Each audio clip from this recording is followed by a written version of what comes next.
Hello dear students, welcome to your own channel CUET PG under 24/7। तो आज के video का जो मुद्दा है वो होने वाला है आप सभी के लिए बहुत ही ज़्यादा काम का, आप सभी बच्चों के लिए जो 2024 का CUET PG का पेपर देने जा रहे हैं। तो बहुत सारे मेल्स हम सभी टीचर्स के पास आते हैं कि मैम ये जो नेगेटिव मार्किंग वाले पेपर्स होते हैं इनको अटेम्प्ट कैसे किया जाए, क्योंकि अगर हम अपनी कट ऑफ की बात करें तो भैया अगर जितने हमने सही करे होंगे उसके अकॉर्डिंग हमें कट ऑफ पता चल जाती है। लेकिन नेगेटिव मार्किंग में क्या होता है कि जो गलत किए होते हैं वो भी काम खराब कर देते हैं और टोटल में से जो आपका स्कोर होता है वो माइनस हो जाता है। तो यहाँ पे आज हम बात करने वाले हैं how to attempt the negative marking paper in a best manner. और ये सारा जो ऑब्जर्वेशन है ये कहीं से लिया गया नहीं है, किसी ने कोई बताया नहीं है कि यही एक फाइनल वे है। मैं केवल ये सारी की सारी चीज़ें अपने पर्सनल बेसिस पे बताने वाली हूँ कि जब मैंने कभी कोई पेपर दिया है नेगेटिव मार्किंग वाला तो मैं किस प्रकार से अटेम्प्ट करती थी, कितने क्वेश्चंस को छोड़ना जो है सेफ हो सकता है और कितनों को जो है अटेम्प्ट करना हमें चाहिए या फिर छोड़ना चाहिए। ठीक है, तो सारी तमाम बातें करेंगे। उससे पहले अगर आप चैनल पे नए हैं तो चैनल को सब्सक्राइब ज़रूर कर लें। ठीक है, चलो तो पहले हम बात कर लेते हैं आपके बेसिक्स एग्जाम पैटर्न की, जो कि आप सभी को पता है कि आपका जो CUET PG 2025 है उसमें हर एक करेक्ट आंसर के लिए आपको +4 मिलता है। और अगर आपने कोई क्वेश्चन अटेम्प्ट किया है बट वो गलत हो गया तो उसका -1 भी है। तो टोटल आपकी जो मार्किंग स्कीम है वो आउट ऑफ 300 रहेगी और जो स्कोर आपका राइट आंसर का होगा और जितने नेगेटिव होंगे टोटल स्कोर में से -1 जो है आपका हर एक क्वेश्चन के बेसिस पर जो है गलत हो जाएगा या फिर रिडक्ट हो जाएगा। मान लो कि आपने 3 क्वेश्चन गलत करे हैं तो आपके टोटल स्कोर में से 3 नंबर वहाँ पे कम हो जाएंगे। ठीक है, तो आई होप सो कि बेसिक से सिनेरियो आपको समझ में आ गया होगा कि नेगेटिव मार्किंग का जो पेपर होता है उसकी मार्किंग स्कीम किस प्रकार से होती है। ठीक है, चलो अब हम बात कर लेते हैं 2024 वर्सेस 2025 के बीच का क्या सबसे बड़ा डिफरेंशिएशन है और इस साल आपको क्या उन बातों का ध्यान देना है जो पिछले साल में बच्चों ने नहीं दिया होगा, या इस साल का जो लेवल है वो कैसा रहेगा। तो अगर समय की बात करें तो समय यहाँ पे सबसे बड़ा रोल प्ले करता है नेगेटिव मार्किंग के पेपर में, क्योंकि हर एक पेपर का जो नेचर है वो सेम नहीं है। कहीं कहीं पे आपको बहुत ज़्यादा सॉल्व करना पड़ता है और कहीं कहीं पे अगर आपका थ्योरेटिकल पेपर है तो क्वेश्चंस काफ़ी लंबे होते हैं जो आपका समय खाते हैं। तो यहाँ पे 2024 में 105 मिनट था, नाउ यू हैव 90 मिनट्स। तो आपको मॉक टेस्ट और भी ज़्यादा करने चाहिए और भी ज़्यादा बेहतरीन तरीके से करना चाहिए। और मैं ये भी बताऊंगी कि मॉक टेस्ट ऐसे नहीं करने किसी भी दिन मुंह उठा लिया 3 घंटे करे और लगा दिया। कुछ बच्चे क्या करते हैं, मॉक टेस्ट शुरू किया और मैम बोर हो गए थे, 20 क्वेश्चन बाद पकने लगे थे, छोड़ के चले गए, क्योंकि इसमें रिज्यूम का बटन होता है ना। जब जैसे हमारे भी अड्डा 24/7 के जो मॉक टेस्ट है वहाँ पे रिज्यूम का ऑप्शन होता है, बीच में आप छोड़ के भी चले जाते हो। तो वो सब नहीं करना है, बताऊँगी भी बेस्ट वे में कि कैसे आपको अटैम्प्ट करना है, कब करना है। ठीक है, और इस बार पेपर का जो लेवल है वो हार्ड ही रहेगा, बिकॉज ऑलरेडी नोटिस में कहा गया था कि पिछले साल जैसा लेवल रखा जाएगा।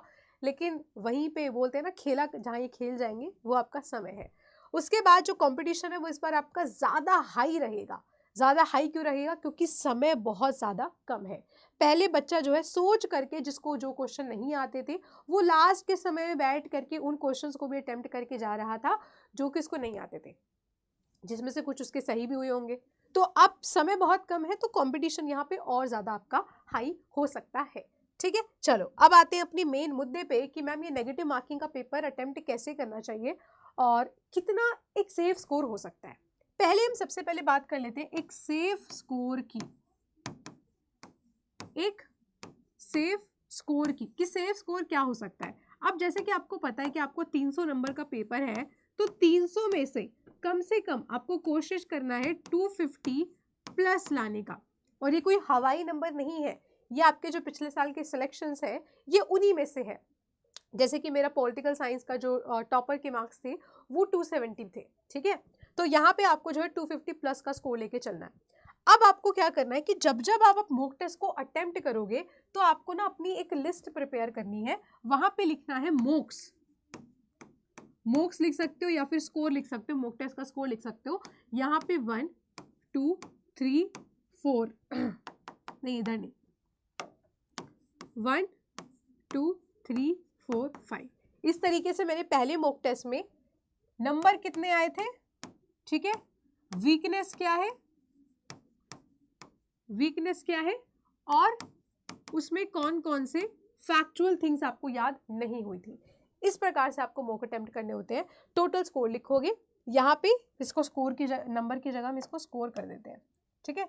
यहाँ पे आप लिखोगे आपका कितना स्कोर रहा, उसके बाद आप लिखोगे आपकी उस मॉक टेस्ट में क्या वीकनेस थी, और उसके बाद आप लिखोगे कि उस पेपर में ऐसे कौन से फैक्ट्स आए थे जो मुझे याद नहीं हुए, ठीक है। उसके बाद सेम सेकेंड मॉक में भी आपको करना है, ठीक है। उसी तरीके से आप जितने जितने मॉक देते जाओगे हर एक का स्कोर आपको रिकॉर्ड करना है। और ये पर्सनली मैं करती थी, ठीक इसी प्रकार से टेबल बनाती थी। कभी कभार इस वाले में कम नंबर होते थे, इसमें ज़्यादा होते थे, कभी कभार ज़्यादा आने के बाद फिर से कम हो जाते थे अगले 2 मॉक टेस्ट में, और फिर मुझे पता चलता था कि अच्छा दोबारा नई वीकनेस मेरी क्या है, क्योंकि हर मॉक टेस्ट में नए प्रकार के क्वेश्चंस होते हैं और वो नए प्रकार के क्वेश्चंस आपको हमेशा एक नया ज्ञान देते हैं। तो आपको हमेशा अपने मॉक टेस्ट का जो है स्कोर रिकॉर्ड करना है।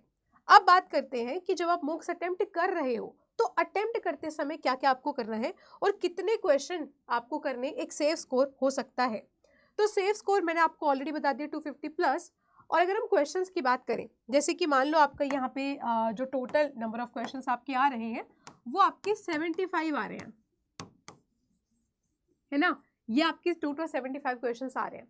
तो इसमें से आपको अटेम्प्ट कितने करके आने हैं, आपको कोशिश करना है कि एटलीस्ट 60 के आसपास में क्वेश्चंस कर लो, ठीक है। अराउंड 50 से 60 के बीच में क्वेश्चंस आपको करने ही करने हैं, क्योंकि अगर आपने बहुत कम अटेम्प्ट कर दिए तो भी दिक्कत है, बहुत ज़्यादा अटेम्प्ट कर दिए तो भी दिक्कत है, सारे अटेम्प्ट कर दिए तो भी दिक्कत है, सारे छोड़ दिए तो भी दिक्कत है।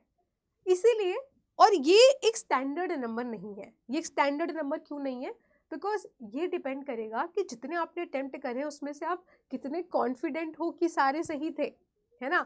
मान लो मैं आपको बोलूँ कि भैया 70 क्वेश्चन करके आने हैं, अब 70 में से मान लो 15 आपकी गलती हो गए, 20 आपके गलती हो गए, तो 70 करने से 20 नंबर तो टोटल में से कट गए ना, है ना।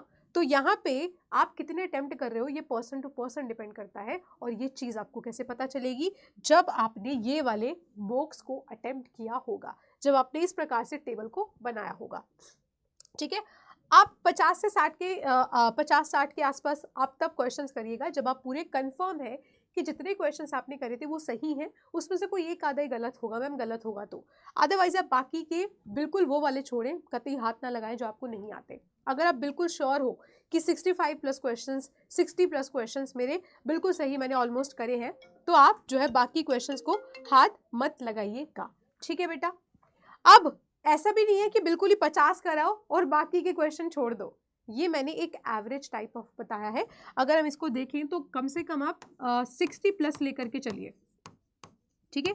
60 प्लस क्वेश्चंस आप कोशिश करिएगा हमेशा अटेम्प्ट करने की, और वो 60 आपके मेजरली वहाँ पे करेक्ट होने ही होने चाहिए, ठीक है। तब आपका जो है उन 60 क्वेश्चन को करने का जो है एक मोटिव पूरा होगा, ठीक है। बाकी के 60 जब आपने कंफर्म कर लिया उसके बाद कुछ एक आधे 3-4 क्वेश्चन में आप थोड़ा बहुत एलिमिनेशन मेथड लगा करके, जहाँ पे आपको केवल 2 ऑप्शंस में कन्फ्यूजन थी, वहाँ पे आप वो क्वेश्चंस करने लग सकते हैं।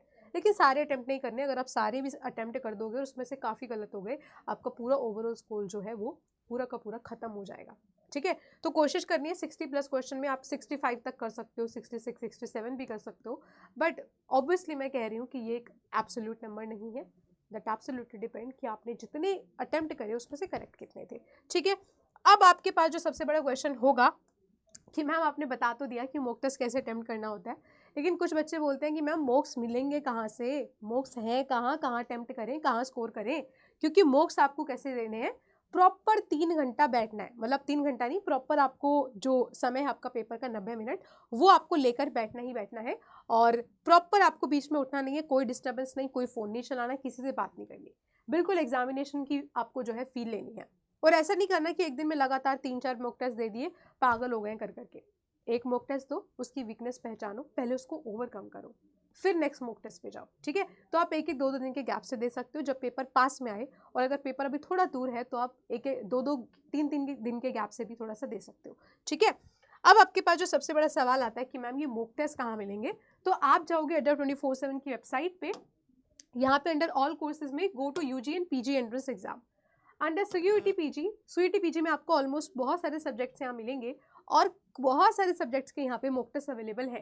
तो आपको किसी पे भी टिक करना है। मान लो कि हम किस पे टिक करें, हम यहाँ पे टिक कर लेते हैं CUET PG MBA पर, ठीक है। MBA पे हमने टिक किया तो यहाँ पे नीचे आपको COQP 12 के जो है यहाँ पे मॉक टेस्ट मिल जाएंगे। और अभी यहाँ पे बहुत बढ़िया सेल भी चल रही है, और अगर नहीं भी चल रही होगी तो आप मेरे से कांटेक्ट कर लेना मेरी ईमेल आईडी पे, ठीक है। तो बाय नाउ पे क्लिक करोगे, बाय नाउ पे क्लिक करने के बाद क्लिक इधर आपको टाइप करना है कोड स्वाति 30, ठीक है। तो जैसे ही आप ये वाला जो कोड है इसको याद रखिएगा स्वाति 30। जैसे ही आप इसको अप्लाई करोगे, पहले वाला आपको पहले रिमूव करना है, जैसे ही आप इसको अप्लाई करोगे आपका यहाँ पे जो है कोड लग जाएगा और मात्र 700 रुपीज़ में आपको ये 10 मॉक टेस्ट यहाँ पे मिलेंगे। और यहाँ पे मॉक टेस्ट प्रॉपर टाइम के साथ है और प्रॉपर सॉल्यूशंस के साथ है। तो ऐसा आपको और कई सारे सब्जेक्ट्स में मिल सकता है, जैसे कि आप जिस भी सब्जेक्ट का देना चाहते हो। आप अगेन गए पॉलिटिकल साइंस में चले जाते हैं, पॉलिटिकल साइंस में जाओगे वहाँ पर भी आपको जो है नीचे ये मॉक टेस्ट दिख जाएंगे। मॉक टेस्ट पे क्लिक करना है, click on buy now. Buy now पे जाने के बाद ये डेडिकेटेडली CUET PG 2025 के स्टैंडर्ड्स पे बेसिस पे बनाए गए हैं। यहाँ पे अगेन आपको वही सेम कोड जो है टाइप करना है विच इज स्वाति 30। तो जैसे इसको अप्लाई कर दोगे यहाँ पे आपका जो है डिस्काउंट लग जाएगा। अदरवाइज इफ यू आपका प्रिपरेशन अभी भी कच्चा है तो आप क्या कर सकते हो, हमारे क्रैश कोर्सेज में भी आ सकते हो। क्रैश कोर्सेज आपको यहाँ पे मिल जाएंगे, ये सारे के सारे। किसी में भी एनरोल होने के लिए सेम कोड इस्तेमाल करना है स्वाति 30, ठीक है। बाकी अगर आपको कोई दिक्कत समस्या समझ नहीं आ रहा मैम बैच में एनरोल होते कैसे हैं या फिर मॉक टेस्ट लेते कैसे हैं, तो आप मेरे से कांटेक्ट कर सकते हैं मेरी ईमेल आईडी पर विच इज swati.yadav@adda247.com पे, ठीक है। ये मेरी ईमेल आईडी है और कूपन कोड भी मैं यहीं पे लिख देती हूँ। एंड आई होप सो कि आपको जो है इस वीडियो से हेल्प मिला है कि आपको असली में मॉक जो है अटेम्प्ट करने कैसे हैं, है ना।